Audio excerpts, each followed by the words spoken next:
I am the Sistine Chapel. Beneath my arches, time itself has prayed. I have heard kings kneel, popes whisper, and cardinals conspire. I have seen centuries rise and fall, faith tested and reborn. But the memory that burns brightest in my soul is of one man, Michelangelo. He did not want me. When they called him to paint my ceiling, he came reluctantly, a sculptor forced to wield a brush.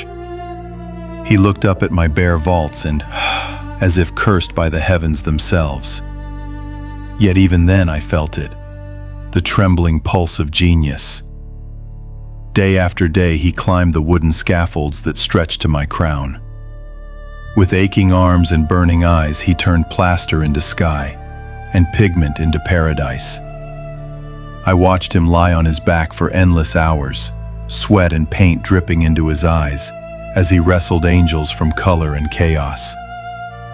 His hands shook, his spine ached, but his spirit never broke. He spoke to himself, sometimes to God, sometimes to no one. "Why must I do this?" he murmured. "Am I painting for glory or for salvation?" Each stroke was a prayer and a punishment. Each figure, Adam, Eve, the prophets, bore the weight of his own doubt and yearning. He was creating heaven, but living through hell. I remember the day his hand finally reached the hand of Adam. Silence fell over me, a silence so perfect it was holy. That single touch, that space between fingers, became the most powerful breath of life ever painted. It was not merely God reaching man. It was man reaching God. The work consumed him. He slept little, ate less. His beard stiff with paint, his clothes stained with creation. I could feel his heartbeat in every curve of color, in the storming prophets, the twisting bodies, the thunderous beauty of humanity reborn. The world outside changed, but within me, eternity was taking shape. 4 years passed. When he finally climbed down from the scaffold, he looked up and wept.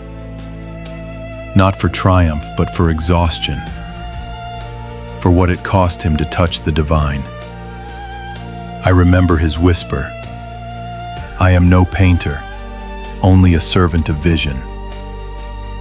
Then he left me, forever changed. Yet through his suffering I was reborn. Centuries have come and gone since then. Kings fell, empires crumbled. But every day, thousands still raise their eyes to my ceiling. And through their wonder I hear his breath again. Paint cracks, plaster fades, but divinity endures. They think they are seeing art, but what they truly witness is the conversation between man and God that never ended. I am the Sistine Chapel. I have watched Michelangelo work, and though centuries have passed, his soul still paints my sky.